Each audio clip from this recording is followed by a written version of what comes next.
Let's begin with Carson Wentz. He played 11 games last year, 3,074 yards, 21 touchdowns, 7 picks. Matthew, I got him at 8. You have him at 6. His quarterback ADP is 9th overall, along amongst the likes of Drew Brees, Cam Newton, and Tom Brady. Interesting one here, Matthew. There are some people, some smart people that believe this is the best group of pass catchers he's ever had. We'll get into them more in a bit. Yep. And that he is primed for his best season ever. Yeah.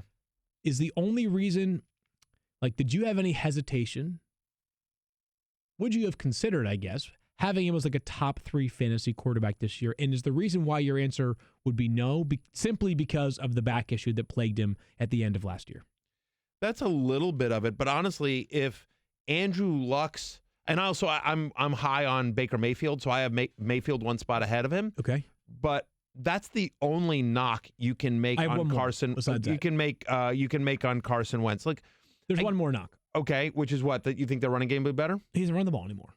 Right. And maybe last year, maybe it was overcompensation, but last season, Wentz, let me think, I know he had 28 rushes last year.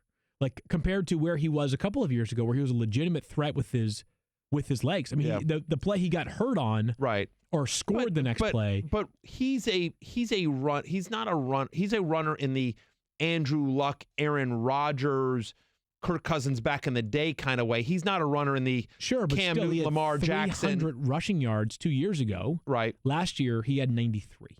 Sure. 34 carries compared to 64. So we'll see if that improves this year. I guess it's nice to get a little bit of an upside here, but regardless, since the start of 2017, Carson Wentz is the 5th best quarterback in fantasy on a points per game basis. The rock star, right? He's a rock star. To your point about the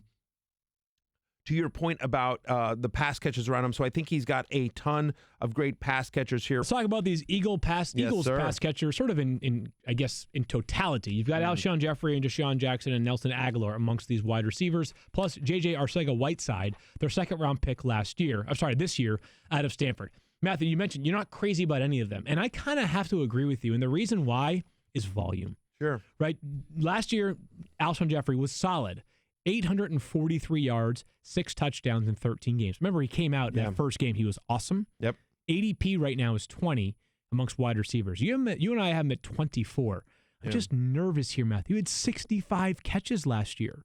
Yeah, 65. I mean, right. He needs to score to be fantasy relevant. He is touchdown dependent. Right. And that's fine, but not for a guy going in the top 20. Not for a guy to be, you're just basically hoping he scores. And again, we're saying we think the Eagles offense is going to do well, and we like Alshon Jeffery. Yeah. But when you're sitting there going around the same areas like my little Cooper Kupp or Kenny Golladay, right, or Tyler Lockett, who we expect to have a higher target share this year, I don't know. I feel more confident about those guys than I do about Alshon Jeffery, who's missed at least 3 games, 3 of the last 4 years, including last year as well.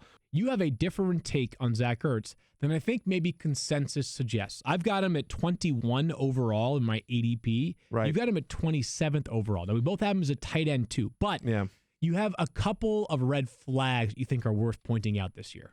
Well, I'm nervous about him. So this is a guy who last year had a 26.5% target share. Okay, good. 2016 to 2017, 21.8% target share. Yep.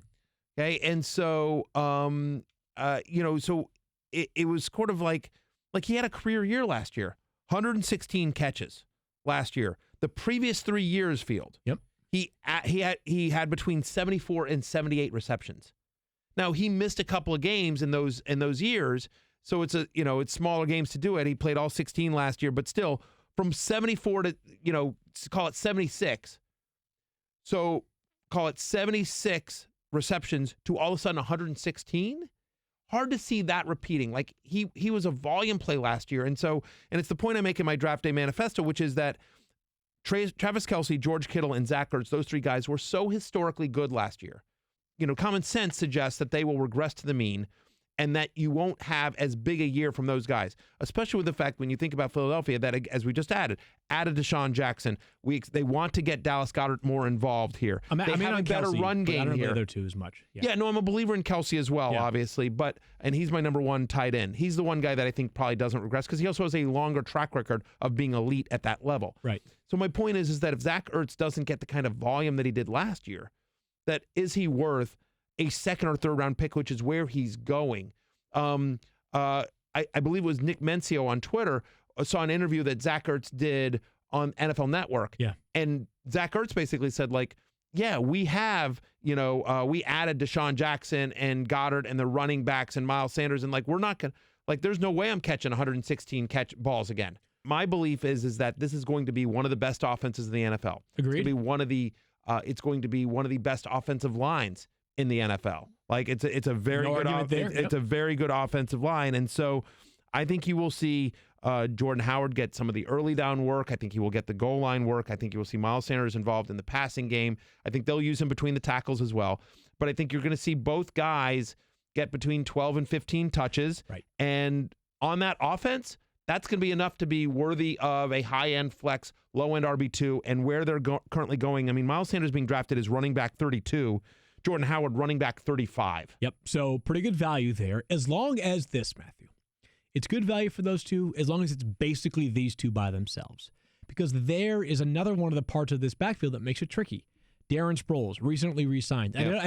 And I'm not trying to be so naive, but I don't think you signed Darren Sproles to cut him, right? To eventually cut him. No, I agree with that. Wendell Smallwood was a player that a couple of years ago was the buzzing name in Eagles training camp.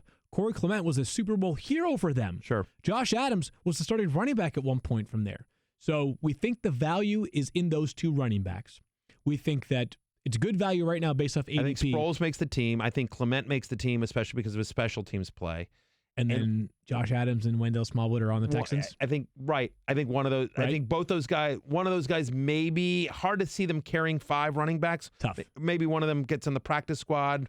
Whatever. I don't know. Agreed. But yeah, exactly. I think one of them signs with the Texans. But it's worth noting that even as pass happy as Doug Peterson is, Field, that last year the Eagles 8th in red zone rush percentage. When they get in close, they do like to give it there. Jordan Howard has scored 9 touchdowns each of the last 2 years. And so they didn't give up a lot to get him, but they did go out and trade for him. And I do think they want to be physical at certain points. And I think Jordan Howard is a better version of Josh Adams, of what they wanted to do with Josh Adams last year. Yeah, I say so as well, which does not bode well for Josh Adams, obviously. No, it certainly does not. But he could be the closer. A couple of years ago, they found magic with LeGarrette Blount. It's not as simple as like sign Jordan or trade for Jordan Howard and get that, but he could be their hammerhead, a la LeGarrette Blount 2 seasons Yeah, and ago. I think this is going to be. I think their defense will be better this year. Look, I think the Eagles, and this kills me to say this as a Redskins fan, but I think they're going to be one of the elite teams in the NFL. Where Vegas has them 10 wins. 10 wins. I think I'd take the over there. Pound it. Which drives me nuts again as a Redskins fan, but like a game that's going to be winning, you're going to run the clock. And so I'm bullish on Carson Wentz and the running backs for the Eagles because of where they're going in drafts. I am not, however, bullish on any of their pass catchers for the same reason. Like, I think the entirety of their pass catchers are crazy talented and will help Carson Wentz to a career year and help the Eagles. But in terms of consistent fantasy value, I think it's going to be tough here. Thank you for watching ESPN on YouTube. For more sports, highlights, and analysis, be sure to download the ESPN app. And for live streaming sports and premium content, subscribe to ESPN+.